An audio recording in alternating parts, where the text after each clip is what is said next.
Assis sur ma chaise, je prends le temps de positionner mon corps de façon confortable et également de manière à être bien alerte, bien présent.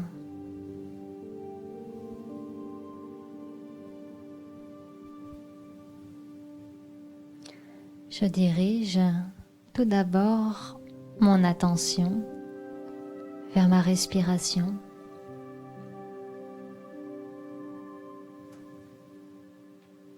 Je suis attentif au mouvement des inspirations et de chaque expiration dans mon corps.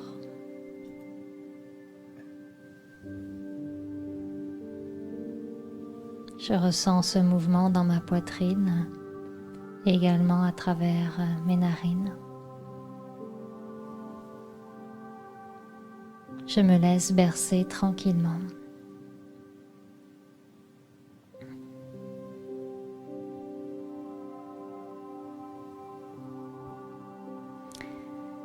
Et je ressens la paix s'installer progressivement en moi.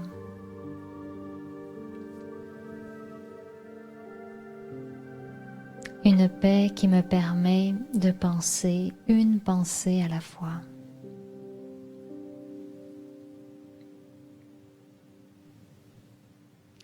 Je laisse la paix entrer dans mon esprit.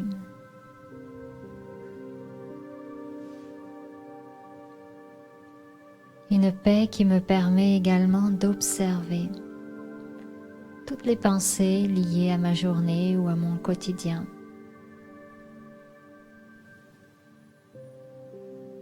Je choisis de ne pas les alimenter, mais de rester centré sur ma respiration et surtout sur ce sentiment, cette expérience de calme qui grandit à l'intérieur de moi.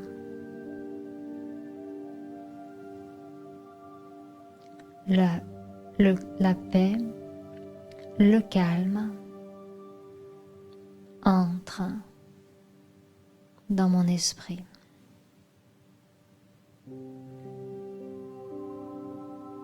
Et je savoure les quelques secondes de silence qui espacent chacune de mes pensées. Je pense plus lentement. Mon corps respire également calmement, à son rythme.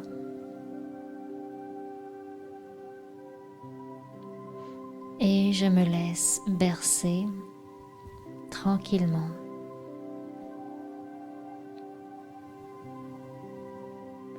par ces vibrations qui se dégagent dans mon corps, mais également qui remplissent tout mon être.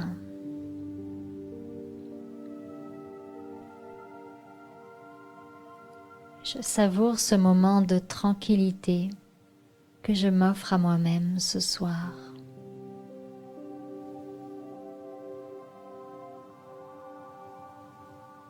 Dans la ville, chacun vaque à ses occupations.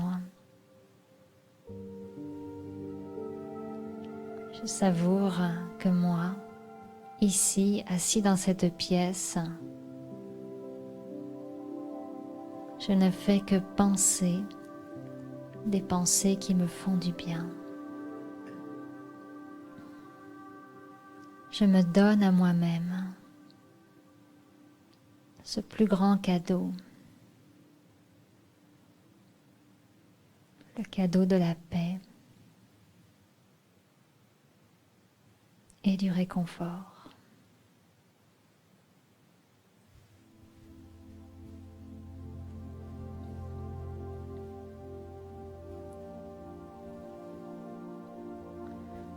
Lorsque je prends le temps de me donner ces moments de tranquillité, alors mon cœur s'emplit.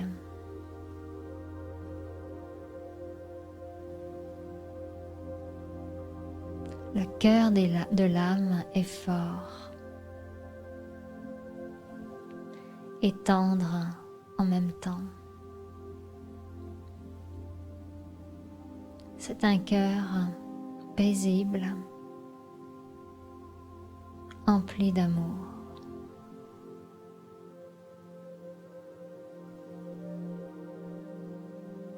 Et cet amour que je ressens maintenant grandir dans mon cœur, je le dirige vers moi.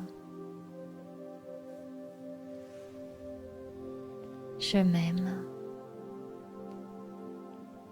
Je m'apprécie dans ma dignité, dans toute ma beauté intérieure.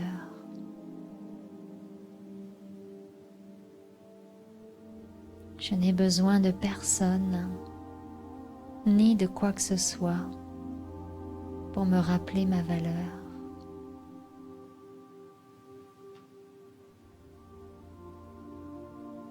Dans le silence, je suis capable d'apprécier ma valeur véritable.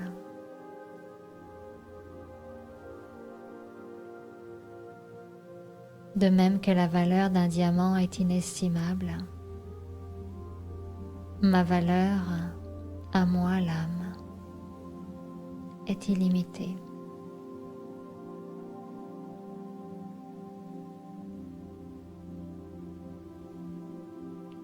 Et ce qui me donne toute ma valeur, c'est lorsque je prends le temps de me donner à moi-même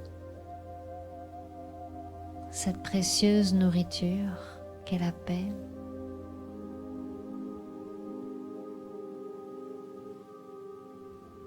Et ce qui agrandit encore ma valeur, c'est lorsque je laisse ces vibrations rayonner en moi et à l'extérieur.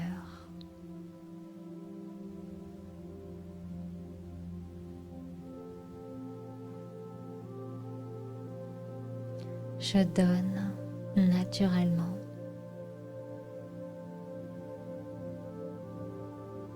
L'âme est une étincelle d'énergie qui brille.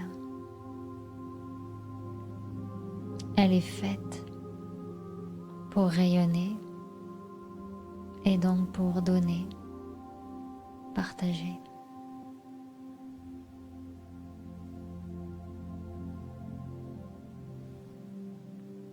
L'âme est généreuse. Elle est faite pour donner de manière altruiste et désintéressée. C'est sa véritable nature.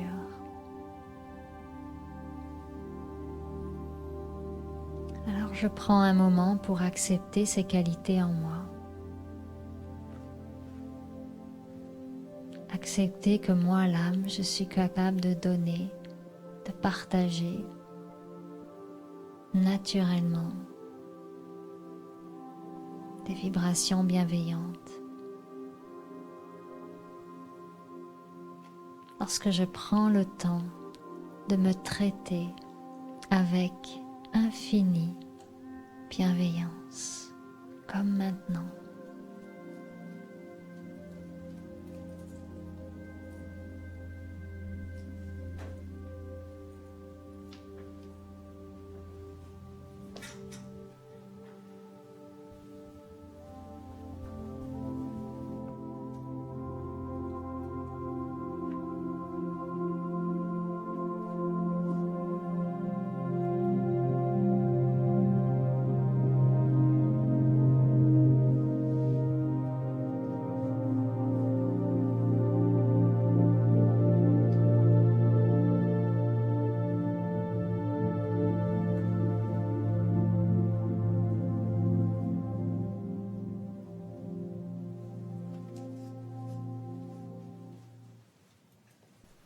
Bonsoir. Om Shanti. Salutations de paix à vous tous. Comment allez-vous? Oui, tout le monde va bien. Alors, ça fait plaisir de vous retrouver. On a un beau thème ensemble ce soir. Salutations également à ceux qui nous suivent en ligne. Donner sans attente. Ça vous inspire? Oui, êtes-vous prêts? Oui, bon, c'est parti. Avant de commencer les petites annonces, on a maintenant mis en place donc les soirées découvertes de méditation pour les personnes qui souhaitent découvrir l'émergence et ce type de méditation. C'est fort agréable. La prochaine soirée découverte aura lieu le jeudi 31 mai de 19h à 20h15 et en anglais ça aura lieu dans 2 jours, vendredi, le 1er juin déjà, de 7h à 8h15 également. Voilà. Alors, donner sans attente. Voyez la personne qui se trouve à gauche, Dadi Janki, c'est notre directrice de cette organisation et temps à autre on parle d'elle parce que c'est un personnage assez extraordinaire dans son genre, 102 ans, elle est toujours là, elle nous donne des classes incroyables, elle a des vibrations très puissantes. Est-ce qu'il y en a qui ont pu assister à la classe de Denise, sœur Denise récemment? Bon, en tout cas, pour les personnes qui étaient là, ils ont pu ressentir de profondes, puissantes vibrations. Et Dadi, c'est la même chose. Et quand je pensais aujourd'hui à la personnification de donner sans attente, eh bien, j'ai pensé à elle. Je me souviens, c'est une personne qui est habituée à rencontrer beaucoup de gens. Il y a beaucoup de gens qui viennent la voir pour des petites classes, des rencontres individuelles, des conseils. Et donc, elle est toujours en train de donner. Je me souviens, j'avais à la fin de mon séjour en Inde, j'étais avec une autre personne et on était allé la voir pour juste lui dire au revoir. Puis l'effet qu'elle m'avait fait, c'est vraiment une génératrice pleine puissance qui dégage incroyablement. Elle nous a parlé très peu. De toute façon, on n'avait pas beaucoup de choses à lui dire non plus. On était tellement plein, tellement emplis. Mais elle n'arrêtait pas de donner. Elle nous regardait comme ça dans les yeux. Et ce silence-là se passait de mots. Elle nous envoyait juste l'énergie dont on avait besoin. Et puis après, elle n'arrêtait pas de nous donner des tolis, des cartes, des livres, des trucs. Elle n'arrêtait pas de demander est-ce que vous êtes correct, est-ce que vous voulez quelque chose. Et donc, on recevait cette avalanche de dons. Et c'était très agréable. Et puis, après, je me suis mise de côté et j'observais un peu le défilé des personnes qui venaient à elle. Et il y avait un groupe de personnes qui venaient d'Asie, je pense. Et les gens étaient tellement touchés, tellement dans la gratitude, eux aussi, de recevoir autant. Et donc, il lui disait, il lui exprimait vraiment à quel point ils étaient dans cette gratitude, dans l'appréciation. Et ce que j'avais remarqué, c'était vraiment son attitude. Comment une personne qui a un certain niveau spirituel réagit à la louange. Il n'arrêtait pas de la louanger, à la complimenter. Et elle était mais tellement détachée. À la limite, c'est presque... Elle passait à autre chose, elle changeait de conversation. C'est presque si on l'insultait, finalement. Elle ne se sentait pas insultée, mais ça lui passait complètement au-dessus, vraiment. Et elle avait d'autres choses en tête. Elle leur disait des choses très concrètes. Et on voyait à quel point cette humilité-là, vraiment, ça faisait partie profondément de son être. Que pour elle, le don, c'est aussi naturel que de respirer. Avez-vous senti votre respiration tout à l'heure dans la méditation? C'est agréable hein, quand on arrive à retrouver son souffle. Observer son souffle. Et c'est ça, je m'étais dit, ah oui, donner sans attente, c'est ça. C'est vraiment faire du don littéralement sa vie. Et Dadi est comme ça. Elle ne passe pas un moment sans être dans le don. Alors, nous, aspirants yogis, êtes-vous tous des aspirants yogis? Oui? Pas sûr? Oui, allez, on est tous des aspirants yogis ce soir et tous les jours. Dans le sens, un yogi, c'est quelqu'un qui vit toujours avec, en recherche d'une conscience spirituelle pour donner de la qualité à sa vie. Est-ce que c'est votre cas? Oui, sinon vous ne seriez pas là ce soir. Alors, comment donner sans attente? Ben déjà, on doit partir du commencement. Rappelez-vous, comment vous avez été éduqués, jeunes enfants. C'est agréable d'être, recevoir en tant qu'enfant le support, le soutien de ses parents. C'est très agréable de recevoir des compliments et des encouragements. Et le petit vice qui vient déjà, on va dire, vicier la machine, notre mécanique intérieure, c'est qu'on a été très très très habitués depuis tout jeune à essayer de plaire à papa, essayer de plaire à maman. Cet amour que l'on a reçu de nos parents, sous une forme ou sous une autre. Il y en a qui ont reçu peu d'amour, il y en a qui ont reçu beaucoup d'amour. On n'ira pas dans les détails, chaque vécu est propre. Mais ce sentiment d'être bien, d'être correct, d'être validé, d'être sur les bons rails, on va dire, selon les petites actions que l'on faisait, bien, si on se souvient bien, c'était très conditionnel. Si on faisait bien ce que papa et maman nous demandaient de faire, bien, effectivement, comment réagissaient papa et maman? Ils étaient très contents, en général, de nous. Et en nous, ben, il y a un mécanisme qui s'est mis en place. Si maman et papa sont contents, je suis bien. Je suis une bonne personne. J'ai fait la bonne chose, donc tout va bien. Je suis correct, comme on dit ici, au Québec. Et c'est un mécanisme qui a l'air de rien comme ça, mais qui a trouvé un ancrage tout petit, dès notre plus jeune âge, dans notre éducation, et qui s'est transposé aussi à l'école. Rappelez-vous, si vous aviez des bonnes notes, ou si votre professeur, ou votre enseignante, ou votre maîtresse était content de vous. Qu'est-ce qui se passait? Alors, on peut réaliser à quel point on a pu grandir toujours dans cette attente de vouloir plaire, de vouloir faire plaisir, de vouloir s'aligner, de vouloir suivre peut-être ceux qui sont dits bons ou corrects. Et est-ce que ça continue après dans l'âge adulte? Mais oui, ça s'arrête pas. Effectivement, cet amour-là qui est très très très très conditionnel nous suit partout. Alors on va pas rechercher nécessairement de l'amour directement comme ça dans certains contextes comme par exemple le travail ou dans nos activités, mais on va rechercher toujours ce sentiment de se sentir accompli dans ce que l'on fait.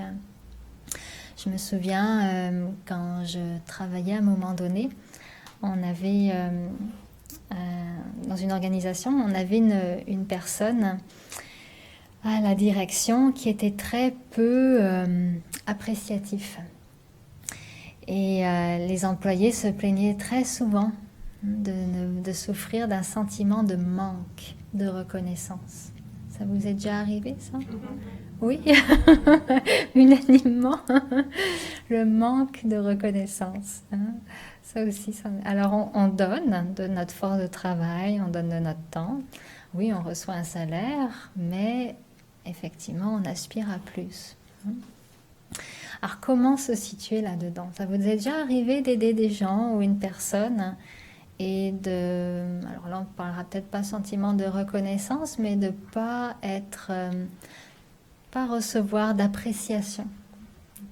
Comme si c'était banal ce que vous aviez fait, alors que vous avez mis peut-être du temps, de l'énergie. Et vous sentez que non, ça s'est pas vraiment rendu à destination. Oui, ça arrive, ce genre de cas arrive beaucoup aux aidants naturels. Est-ce qu'il y a des aidants naturels dans la pièce? Et c'est quelque chose qui met beaucoup au défi d'aider des proches, d'aider des gens avec qui on a vécu, avec qui on a des liens affectifs très forts et qui sont mis au défi avec une maladie ou une autre, des inconforts physiques. Et bien souvent, ce qui se passe, bien, quand le corps est pas bien, l'âme peut souffrir de cet état. Et donc, les gens ne sont pas forcément eux-mêmes dans ces situations. Et ça prend énormément d'énergie, d'accueil, d'écoute, de tolérance, de compassion de la part des aidants naturels pour aller au-delà de ce besoin de reconnaissance et de donner, quoi qu'il arrive à l'autre. Alors, on a un peu brossé notre état des lieux. On est tous en recherche de cela. Et on doit admettre que dans l'âme, il existe un grand vide. Avez-vous déjà pris conscience du vide qui se trouve à l'intérieur de vous?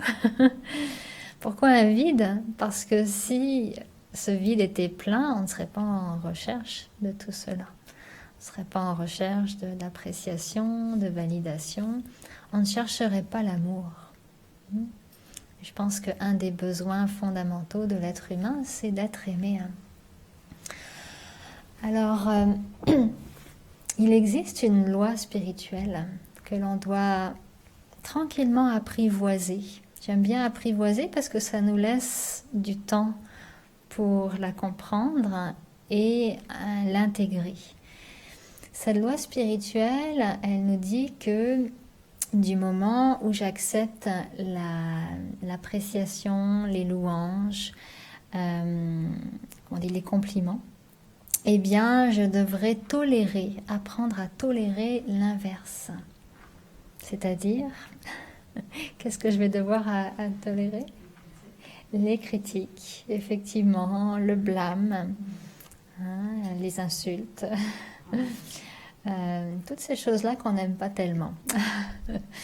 Alors, est-ce qu'elle vous paraît juste, cette loi, à première vue? Non. Effectivement, c'est quelque chose qui peut nous travailler de l'intérieur. Comment ça marche? Comment c'est possible qu'en acceptant les compliments, eh bien, je me rende sensible, vulnérable à la critique? Bien, lorsque l'on arrive à la spiritualité et que l'on commence à méditer, eh bien, on commence à apprivoiser quelque chose en soi qui est noble, qui est pur, qui est bon, c'est-à-dire l'âme. Est-ce que ça vous est déjà arrivé d'avoir ce sentiment d'harmonie avec vous-même en méditation? Et c'est ça qu'on recherche. Quand on commence à méditer et qu'on ressent ça, une fois, deux fois, on commence à en prendre l'habitude. Et il n'y a pas du tout d'ego là-dedans, au contraire.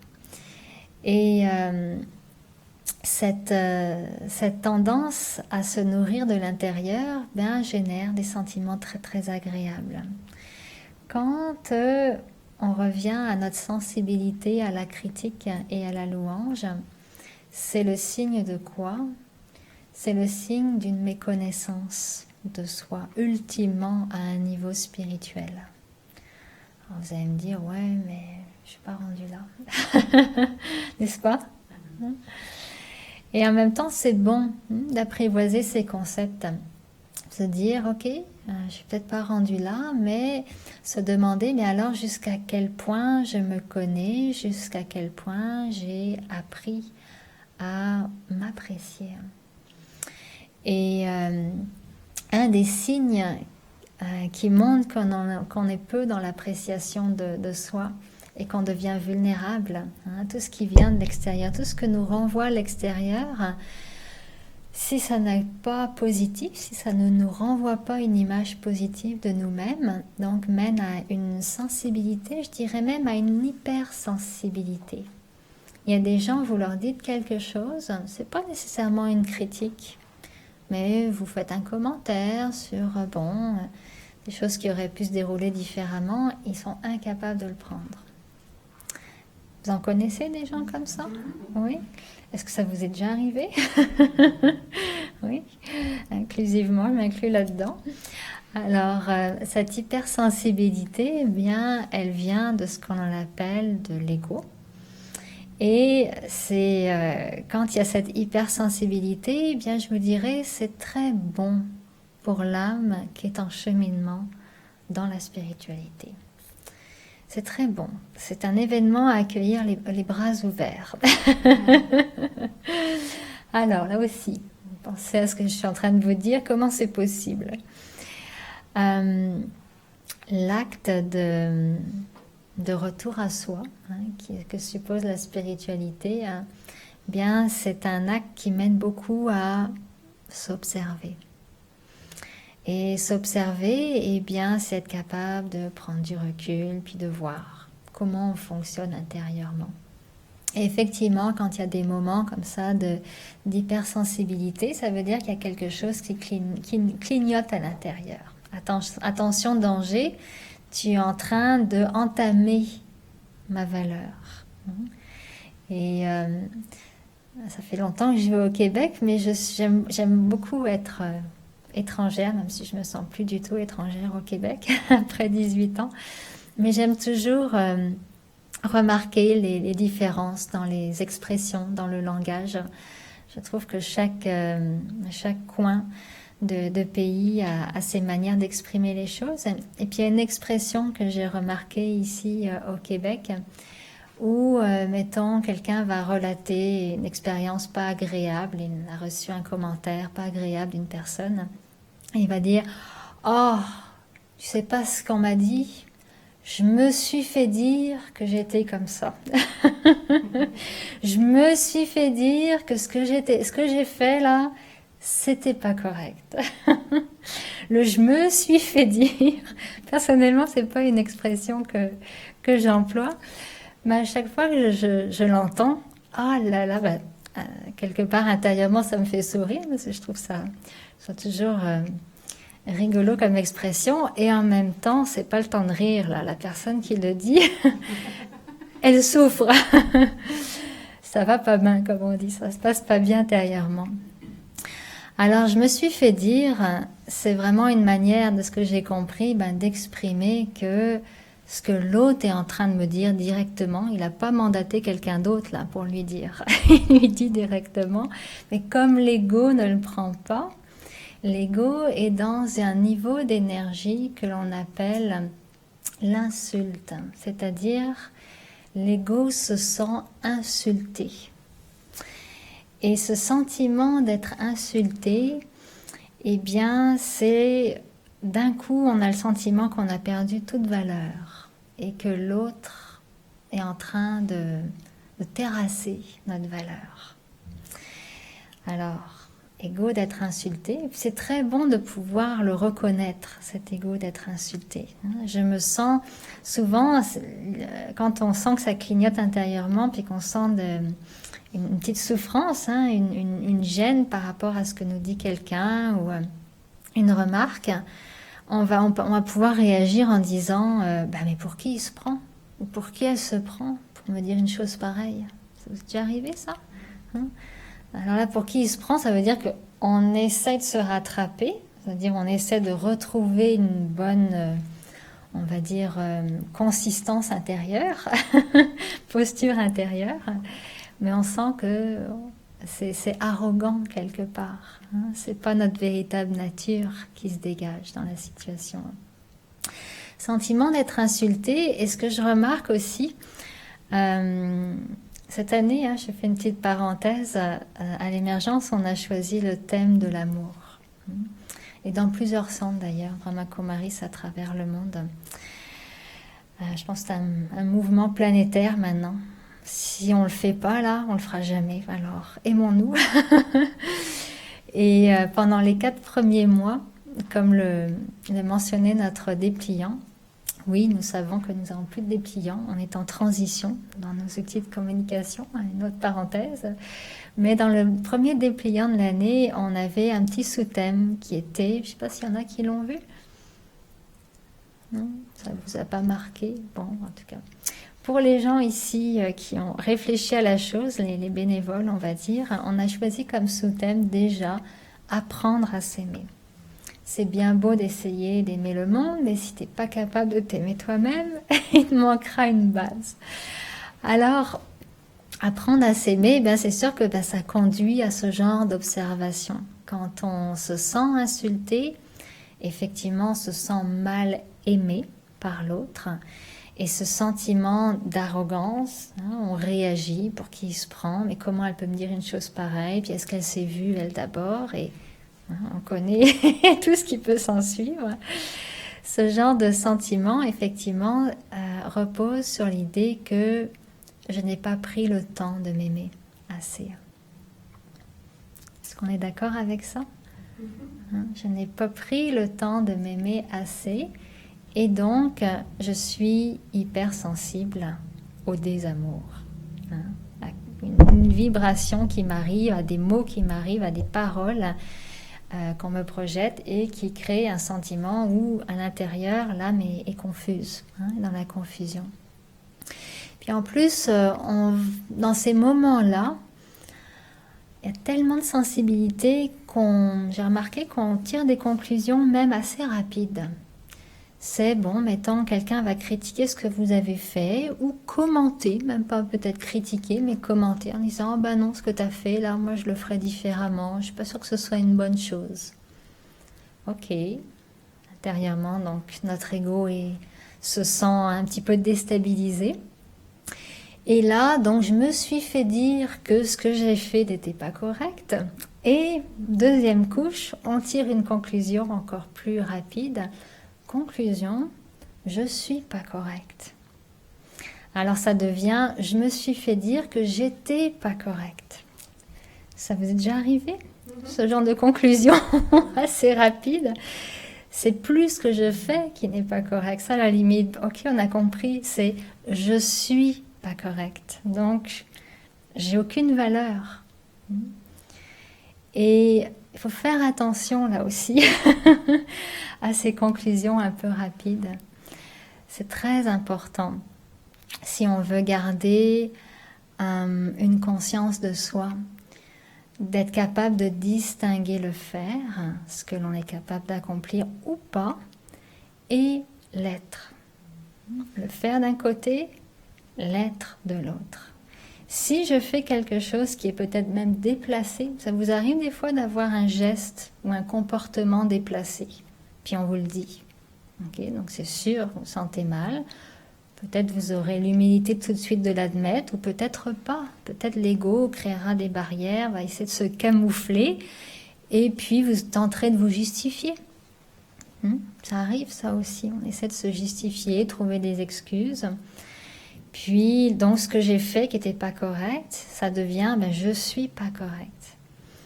C'est important de pouvoir distinguer que ma valeur ne repose pas sur ce que je suis capable d'accomplir ou pas. Parce que si je suis sensible là à une critique par rapport à ce que j'ai fait, eh bien, à l'inverse, si je suis capable d'accomplir quelque chose de bien, et qu'une personne est capable de le reconnaître, une personne évoluée spirituellement, comment elle réagirait d'après vous?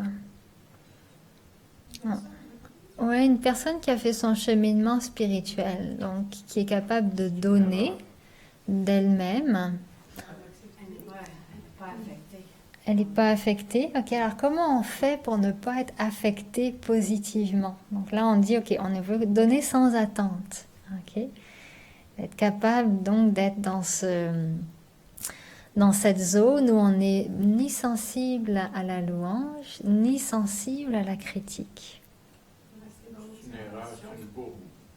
On est dans l'observation.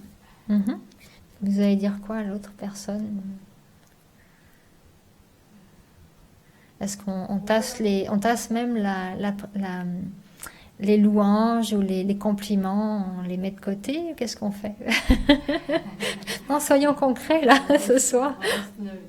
On reste neutre. Alors, comment on reste neutre? On reste dans l'équilibre. C'est un thème qui dit quelque chose. C'est le thème de notre retraite récemment. Ok. Et donc, comment on réagit? Une personne, quelqu'un vous fait beaucoup de compliments là. Puis là, vous dites, bon, j'ai entendu une conférence l'autre soir. Oui, merci, mais. Si c'est des compliments, oui. Ok. Si c'est des insultes, on peut dire merci aussi. Ok, intéressant. Tu n'as rien compris, d'accord. Vous vous exposez à des risques là. Ok, quoi d'autre? Prendre du recul et puis voir cette situation, en fait, c'est quoi. Donc là, on est dans, mettons, quelqu'un vous reproche quelque chose? Oui. Ok. Donc on va, effectivement, on va revenir à ça. Hein, comment réagir à la louange, comment réagir à la critique. Hein, on veut s'outiller. Ok, critique. Comment je réagis à la critique? Donc quelqu'un n'aime pas ce que je fais. On en a conclu que ce que je fais est pas correct, donc je suis pas correct. Ok, on voit le terrain glissant. Ok, donc là on a vu ça, donc on se dit ben non, je suis correct, tout va bien, même si tout va pas bien. Et alors, je trouve ce qui est important, c'est de pouvoir développer des petits mécanismes qui nous permettent assez rapidement de réagir. Ok, c'est pas correct, d'accord. Alors, est-ce que je peux accueillir la critique avec une qualité que j'aime beaucoup, c'est la bonne volonté. Avez-vous déjà essayé d'utiliser ça dans votre vie, la bonne volonté? Hein? La vie est un jeu. Et si vous voulez vraiment avoir du fun, du plaisir, il faut être bon joueur, puis aussi bon perdant. C'est ça. Avez-vous déjà perdu des parties de, je sais pas quoi, d'échecs ou de cartes et ça va, et puis ça s'est bien passé, vous avez pris plaisir. Comment? Moi, je prends comme un jeu. Vous le prenez comme un jeu et ça s'arrête là. Bon. Est-ce qu'on est capable de jouer notre vie comme on jouerait aux cartes? Non. Est-ce qu'on est capable de s'ouvrir à ça? Comme un jeu de soccer. Un bon jeu de cartes, un jeu qui donne du fun. Examiner la critique puis voir, bon, peut-être qu'il y a un peu de vrai dans la critique. On peut l'examiner puis voir. Ok, alors on peut effectivement. Si la personne était correcte, elle a pointé quelque chose qu'on a mal fait, on peut dire, ben, je vais essayer de m'améliorer. Oui, je vois que tu as pointé quelque chose qui était vrai, et puis, bon, la prochaine fois, je vais faire attention. On peut considérer la critique si elle mérite d'être. Ok. Bien donner son point de vue si on croit que la critique n'est pas justifiée, mais on peut donner son point de vue. Donc il y a plusieurs stratégies, effectivement. Bon, on est déjà dans l'écoute, ce qui est déjà bien. Puis dans l'observation, beaucoup le discernement. Hein. Est-ce que ce que me dit l'autre est juste selon moi? Je fais la part des choses. Et puis, je ne sais plus, il y avait une autre chose aussi. Mais donner son avis, donc communiquer. Ce qui arrive, c'est qu'une personne, des fois, mettons, vous avez une situation au travail, puis une personne donc est insatisfaite avec ce que vous avez fait. Ce qu'il faut gérer dans la situation, il ne faut pas l'oublier, là on parle en théorie, mais dans la pratique, c'est ça qui se passe, c'est que déjà, notre ego il est très très sensible, hypersensible. Deux, la personne, elle n'est pas contente. En général, les gens sont stressés, là, faut se le dire. Les gens ils en ont par-dessus comme ça. Donc, quelqu'un qui ne fait pas ce qu'il doit faire, c'est ce qu'on appelle au travail maintenant un irritant. Donc, vous l'irritez la personne. Donc, faut gérer ça aussi. Et ce que je trouve qui est très très aidant, c'est cette attitude de bonne volonté. Ok. D'accord, c'est pas correct. Alors dis-moi donc, comment tu ferais les choses, hein? Ou alors, si on est capable assez rapidement de voir que, oui, ok, selon les critères, peut-être de la personne, ça tient pas la route, mais selon nos critères à nous, c'était correct. Peut-être de se dire, t'as peut-être raison. J'ai fait une erreur, t'as peut-être raison. Et ça, là, non seulement ça nous fait du bien, parce que ça part d'un positionnement intérieur qui est juste, on est vraiment dans notre respect de soi là. On n'est pas en train d'être dans l'ego qui cherche à se défendre, ou on n'est pas morfondu non plus dans la peine d'être critiqué, d'être jugé incorrect. On est bien. Est-ce que ça vous semble acceptable? On est bien, d'un juste milieu au niveau de notre valeur de soi. Et le t'as peut-être raison, pour l'avoir testé quelques fois, ça va en plus rassurer l'autre énormément. C'est comme, ça ne laisse pas la porte ouverte au conflit, à l'opposition. Parce que si je défends mon bout en disant, non, je crois vraiment que ce que je fais est juste, puis l'autre n'est pas d'accord, attention, tu as peut-être raison. Il y a des situations où on sait qu'on a bien fait les choses, mais on sait qu'on n'a peut-être pas non plus les mêmes critères avec l'autre personne.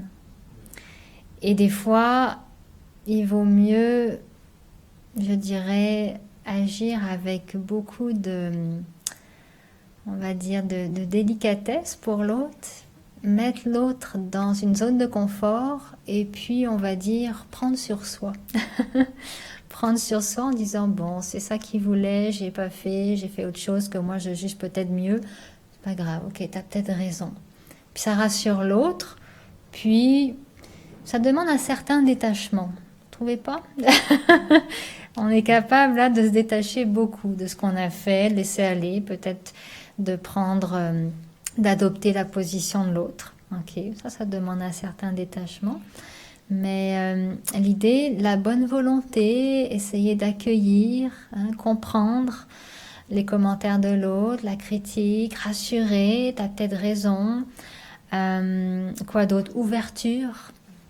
Ouverture, dialoguer, comme vous le disiez, communiquer son point de vue. Tout ça, ce sont des éléments qui guérissent beaucoup, beaucoup l'ego.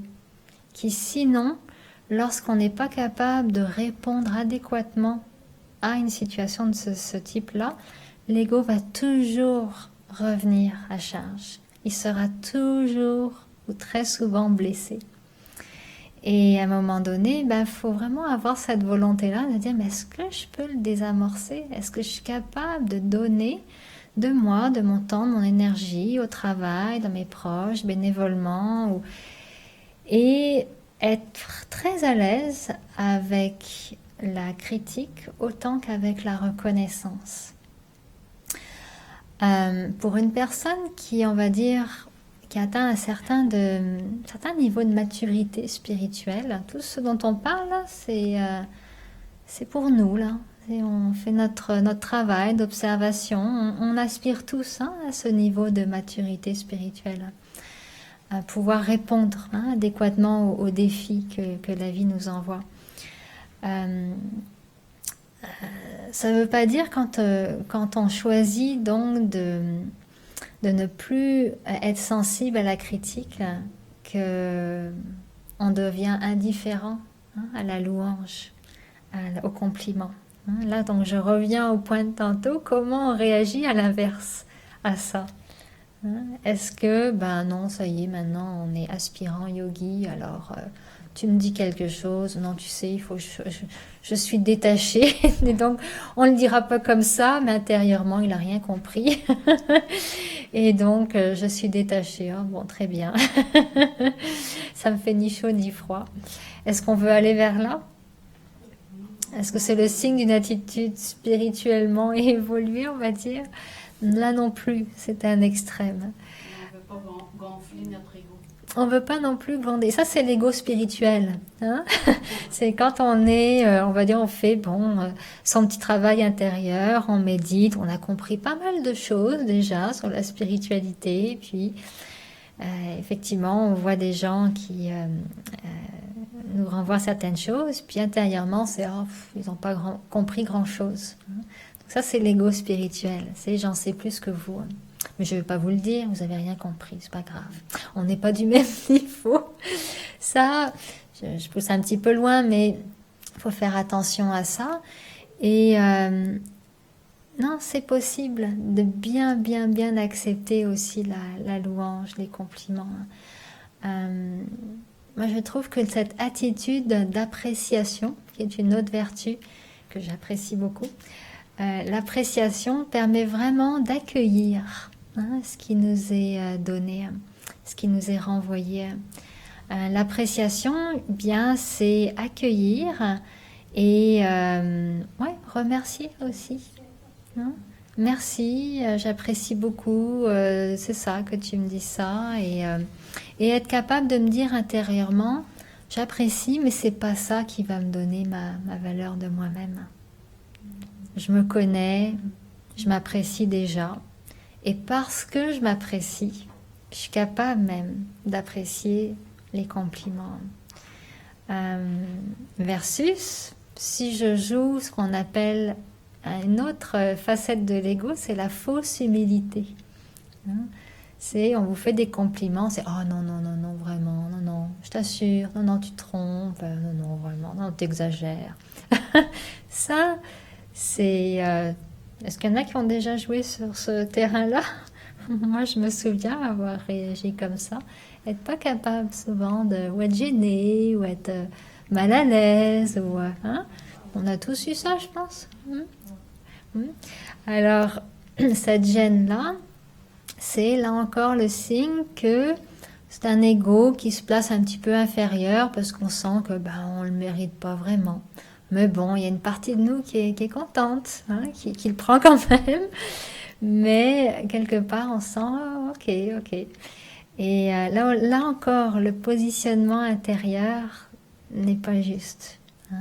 Ce positionnement que l'on recherche, c'est je me connais, je m'apprécie, je me respecte et donc je suis capable d'apprécier autant la louange que la critique. Apprécier la critique, c'est être capable très régulièrement de se faire un petit checking, une petite vérification intérieure et ne pas se blâmer quand on voit que ça va pas, que nos comportements, nos gestes, nos paroles sont peut-être déplacés ou pas adéquats. Ça vous arrive de vous taper dessus des fois intérieurement? Oui? Bon. Des fois, tu apprends de la critique. Alors, quand on est dur avec soi-même, là aussi, c'est un indice. Le positionnement intérieur est pas juste. Tout à l'heure, quand on était en méditation, on a médité un peu sur l'amour, l'amour de soi. Est-ce que vous l'avez ressenti, cet amour de soi? Sentir sa valeur, le diamant, le précieux, inestimable, sentir que l'âme est inestimable. Avez-vous déjà ressenti ça, cette expérience? Et plus on va là-dedans, plus on est capable. Et je vous dirais, en spiritualité, bien, il est vraiment bon de s'observer, et pas une fois de temps en temps, tous les jours, si on a ce mécanisme qui est actif en nous. L'idéal, c'est la fin de la journée, évidemment. Terminer sa journée, on prend un peu un moment, on va méditer avant d'aller au lit, faire un petit survol de notre journée. Il y en a qui écrivent, et je trouve ça excellent, ça permet vraiment de clarifier sur le papier ce qui s'est passé dans la journée. Mais c'est le temps. Quand il y a des choses qui n'étaient pas adéquates, quand il y a des comportements qu'on a exprimés, manifestés, qui n'étaient pas au meilleur de nous-mêmes, c'est le temps. Qu'est-ce qu'on fait dans ce temps-là? Est-ce qu'on va se blâmer? Vous regardez tous comme ça, là. Non, on est là pour faire un état des lieux. Ça fait partie vraiment de la croissance spirituelle. Faire des états des lieux très régulièrement. De même qu'un mécanicien, quand il entretient sa machine, il va ouvrir, il va regarder, ok, état des lieux. Il manque un peu d'huile ici, on va mettre de l'eau là. On va bien nettoyer les rouages, les mécanismes, et hop, on referme. Ça y est, terminé. État des lieux. Nous, c'est la même chose. Si je veux pouvoir grandir, évoluer spirituellement, et surtout, tout à l'heure, on parlait de plaisir. Avoir plaisir à grandir. Vivre sa vie comme un jeu, là. Il faut que ce jeu-là, ce plaisir, soit vécu aussi dans notre croissance personnelle. Vous ne trouvez pas? Avez-vous du plaisir dans votre croissance spirituelle? Oui. Soso. Alors c'est intéressant. Tout le monde n'a pas forcément de plaisir parce que il faut bien se l'avouer. Il y a des moments où c'est pas forcément tous les jours plaisant de grandir spirituellement. Il y a des moments où on voit des facettes de nous-mêmes, il faut le dire clairement, qu'on n'aime pas, qu'on est tanné de voir à répétition. Hein. Nos vieilles habitudes qui reviennent. Ah, j'ai encore dit la même chose de cette façon à cette personne. Ok, ça changera jamais. On perd des fois espoir avec soi-même. Alors, cet état des lieux, quand on le pratique régulièrement, ça permet d'être un bon mécanicien pour notre mécanique intérieure. Le mécanicien, il fait ce qu'il a à faire, puis après, terminé, il passe à autre chose. Eh bien, nous, c'est la même chose. De pouvoir être en contact avec ce qui est peut-être, ce qui doit évoluer, ce qui n'est pas encore accompli, mais qui est en devenir, c'est d'être capable d'accepter nos défauts, accepter nos faiblesses. Et plus on est dans cet accueil, dans cette acceptation, plus on se sent ami avec soi-même. Et cette amitié nous apporte beaucoup de plénitude. Êtes-vous votre meilleur ami? Ça dépend. Ça dépend. Il y a des jours oui, il y a des jours non. Faut apprendre effectivement à tranquillement devenir son meilleur ami. S'apprivoiser. C'est comme s'il y avait un chat sauvage à l'intérieur, puis on essaie de l'attraper, mais il est rebelle. Alors, c'est ça que l'on veut vraiment trouver. Et plus on fait ces petites mises au point intérieures de manière régulière, plus on met l'identité à la bonne place. Quand on est dans l'ego, l'identité n'est pas à la bonne place. L'ego, c'est j'ai des besoins à satisfaire, j'ai besoin qu'on me valide. Si je ne suis pas validée, le ciel me tombe sur la tête, je deviens très sensible, je me sens insultée. D'accord. C'est les montagnes russes. On est d'accord avec ça? C'est j'ai reçu un compliment, tout va bien. J'ai été acceptée, validée, tout va bien. Et l'inverse, ça va moins bien. Et si on veut pouvoir donner justement sans aucune attente, eh bien, quand on fait ces petites mises au point, c'est là que l'on est vraiment aimant avec soi-même, qu'on se donne à soi-même ce qu'on mérite véritablement. On ne peut pas donner si on est vide. Il faut le réaliser quand notre conscience spirituelle n'est pas allumée. C'est pour ça que quand on devient conscient de soi, ici on dit l'âme, l'être, la lumière, quand on allume ici, ping, le petit bulbe de lumière,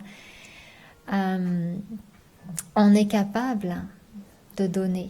On se s'emplit intérieurement, on est capable de donner. Et on peut se demander, alors attends, si on vient à notre daddy junkie du début, là, comment on est capable d'être complètement au-delà de toute forme d'amour, d'appréciation, d'avoir réglé tout ça, puis d'être, on dirait, autosuffisant. Ça vous plairait d'être autosuffisant en amour? Plus besoin de rien ni de personne pour combler ce vide-là. Soso, possible, pas possible? Avez-vous de l'espoir que c'est possible? Il y a une mécanique extraordinaire dans le don. Quand on donne, donner, c'est une autre loi spirituelle, donner c'est recevoir.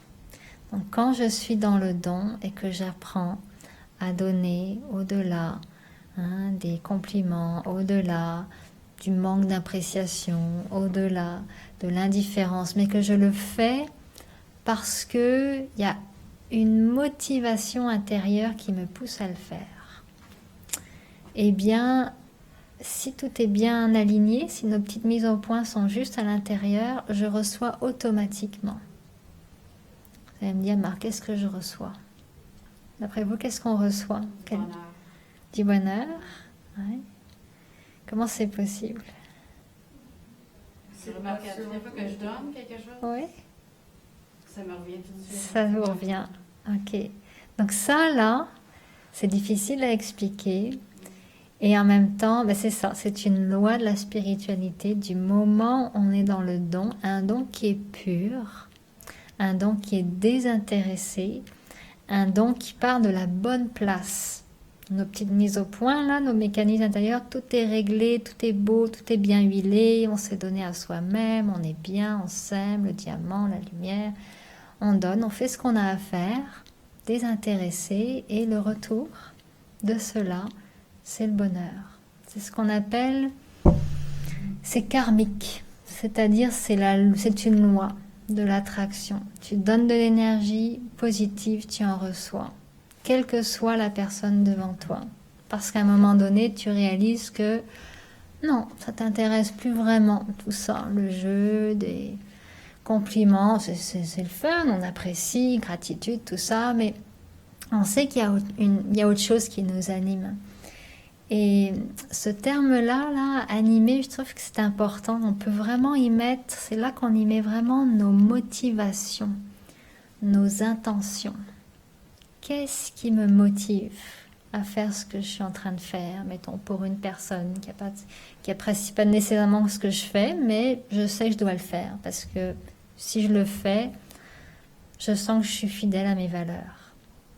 Vous voyez? Puis ça m'anime. Quand on fait quelque chose, puis on sent qu'on est fidèle à ses valeurs, c'est assez. On est bien avec ça. À mon travail, on est plusieurs thérapeutes, puis on occupe différentes salles. Puis chacun doit nettoyer sa salle après sa pratique. Il y en a qui le font, il y en a qui ne le font pas. Parfois, ceux qui ne le font pas sont plus nombreux que ceux qui le font. Comment réagissent ceux qui le font, d'après vous? Ah, c'est encore sur moi que ça va tomber. C'est à moi de le faire. Et pourquoi je le ferai puisque les autres ne le font pas? Sauf que, à un moment donné, on doit se dire, mais ok, je dois être bien dans le lieu dans lequel je travaille. C'est mon respect de soi, c'est ma dignité de le faire. Je ne le fais pas nécessairement pour qu'on ait une bonne image de moi. Je ne le fais pas de manière non plus conditionnelle. Je le fais parce que l'autre le fait. Ça m'encourage, non? Je le fais parce que c'est important. Pour moi, j'y crois. Puis si d'autres n'y croient pas, ben voilà, ça leur appartient. Puis là aussi, on ne va pas non plus essayer de juger ceux qui ne le font pas. Là, on va être dans l'ego. Mais chacun a ses motivations. Et c'est ça qui est important. Être capable de donner, d'être autosuffisant intérieurement. Et on reçoit toujours de ce que l'on fait, d'une manière ou d'une autre. Des fois, ça peut prendre longtemps et de manière détournée, c'est pas important. Et le plus beau don, je vous dirais, qui élève vraiment l'âme. Parce que quand on donne et qu'on reçoit du bonheur, oui, ça nous fait du bien. Et spirituellement, on recherche un don d'une qualité telle qu'on se sent grandi, on se sent élevé intérieurement. Et le plus grand don que l'on peut observer dans cette pratique spirituelle, c'est le don par l'esprit. Pourquoi? Parce que c'est un don incognito. Qu'est-ce qu'on peut donner par l'esprit? Des bonnes vibrations. Des bonnes vibrations, des bons souhaits, des pensées pures, à des gens qui en ont besoin. Et d'avoir la foi. On sait que quand on a des pensées pures en méditation, on ressent l'effet. J'espère que vous le ressentez, mais ça nous fait du bien. Quand on est ensemble dans la pièce, on se fait du bien les uns aux autres parce que nos pensées s'ajoutent les unes aux autres et créent ce qui fait la beauté de l'émergence et toutes nos vibrations qu'on laisse ici. Et c'est ça, le don par l'esprit, pour terminer là-dessus, c'est la forme la plus élevée de don. Parce que au pouvoir des pensées pour quelqu'un, des personnes, vous ne serez pas là en train de leur dire « Ah oui, tu sais, oui, vous pouvez leur dire, là, j'ai des bonnes pensées, mais ultimement, dans vos méditations, c'est silencieux. Vous n'êtes pas en train de crier à tout le monde « Hey, j'ai des bonnes pensées pour vous !» C'est très incognito. Et en même temps, quand on fait cet exercice-là, et Dieu sait si la planète en a besoin actuellement.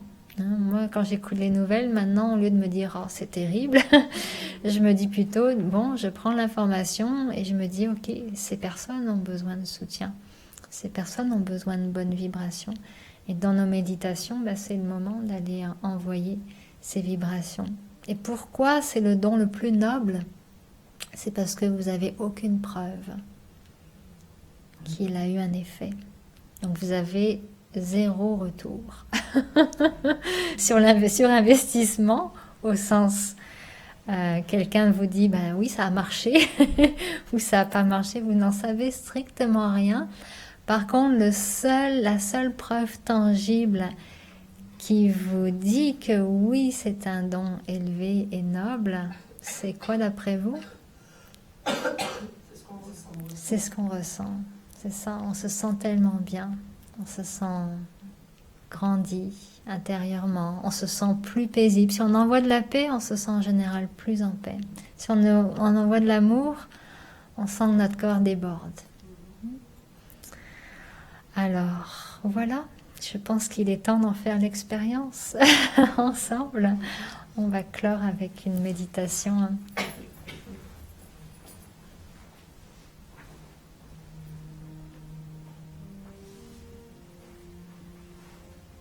Alors, je m'assois confortablement. Je veille à garder une position bien alerte, éveillée sur ma chaise.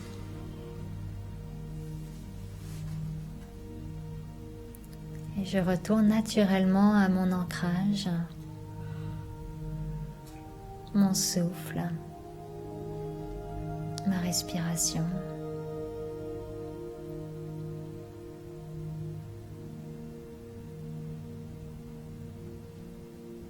Je suis attentif à la qualité de ma respiration, sa régularité.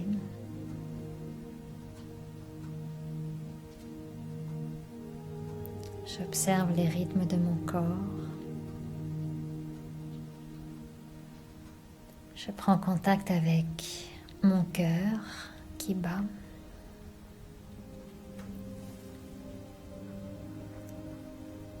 C'est un mouvement plus subtil encore que mon souffle, mais ô combien essentiel dans mon corps.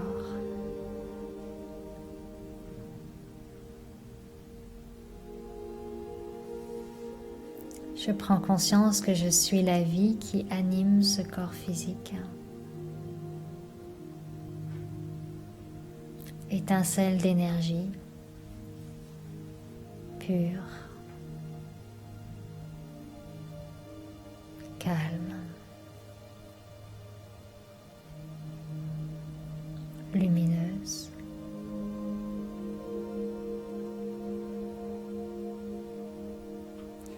Je prends le temps de me situer dans mon corps en amenant doucement mon attention derrière mes yeux, derrière mon front, derrière mes sourcils. Doucement, je reconnecte avec moi-même.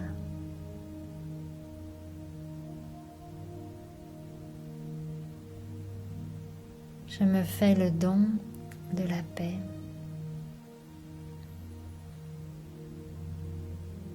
Je m'offre ce cadeau inestimable de la paix dans mes pensées, de la paix dans mon cœur.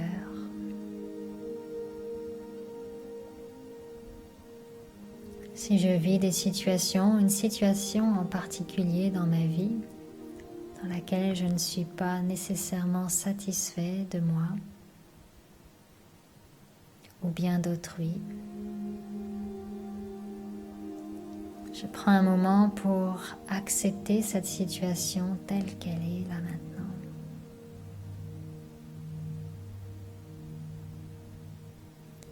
je m'aime.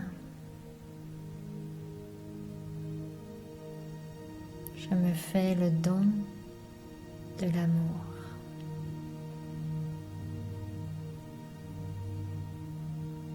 Je prends conscience que dans mon cœur, le cœur de l'âme, jaillit une étincelle d'amour pur et bienveillant.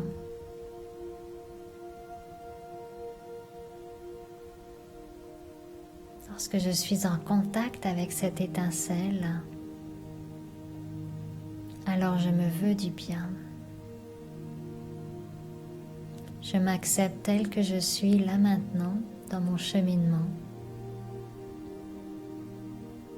tout en gardant en vue avec espoir que j'ai envie de devenir un être meilleur et que je vais le devenir.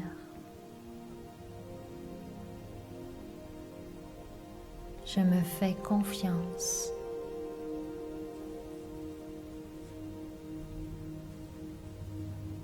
Je me sens stable dans ma valeur. J'ai confiance en moi, en cette valeur de moi-même.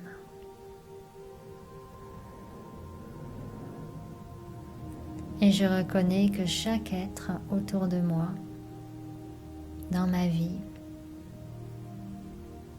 possède également une valeur unique qui le rend inestimable. Bien sûr, tout le monde n'a pas la chance d'être en contact avec ce trésor, leur trésor intérieur.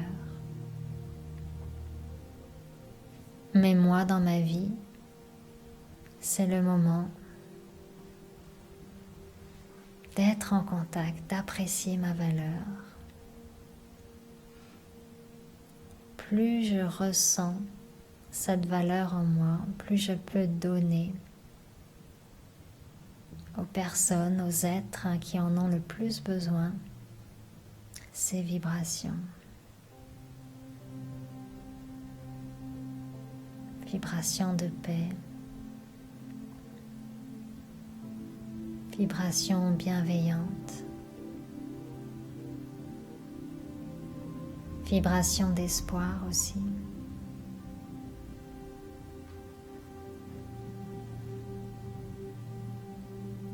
Je prends un moment pour m'absorber dans cette bonté, ce trésor de sentiments positifs élevés intérieurs et les rayonner, les partager autour de moi, dans ma vie, dans le monde. Donner, c'est si bon pour l'âme que je suis.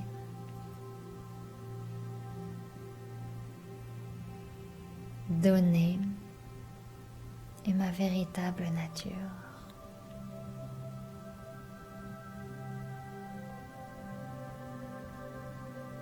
Donner, c'est recevoir. Et lorsque je prends le temps de me donner, de m'offrir ce cadeau de la paix et de l'amour, alors j'honore la partie la plus précieuse de moi, le cœur de mon être.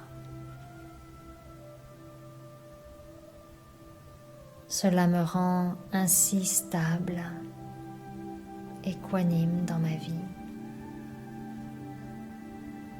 détaché de la critique et en même temps empli de bonne volonté pour y faire face adéquatement.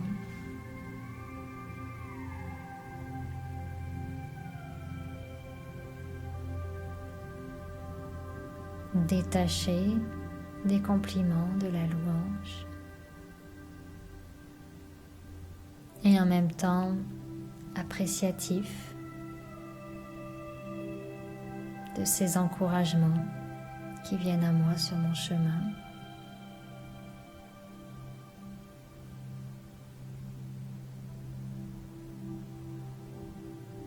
Quelle que soit la situation, l'important, c'est de savoir me réaligner intérieurement.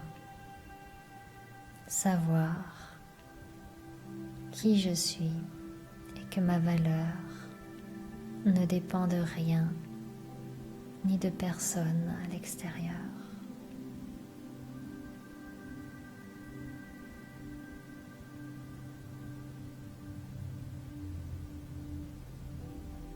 C'est la base de mon estime de moi-même.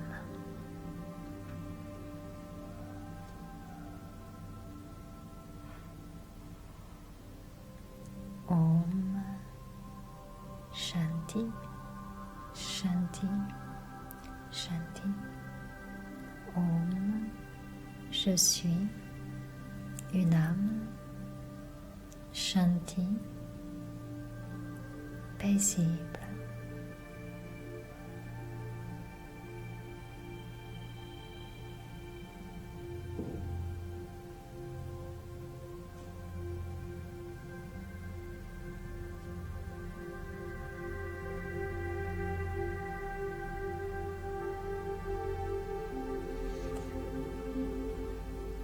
Alors, je vous invite tranquillement, ramenez vos pensées à l'émergence ici et maintenant. Un grand merci pour être venu ce soir et avoir contribué à alimenter des échanges que j'ai trouvés fort agréables.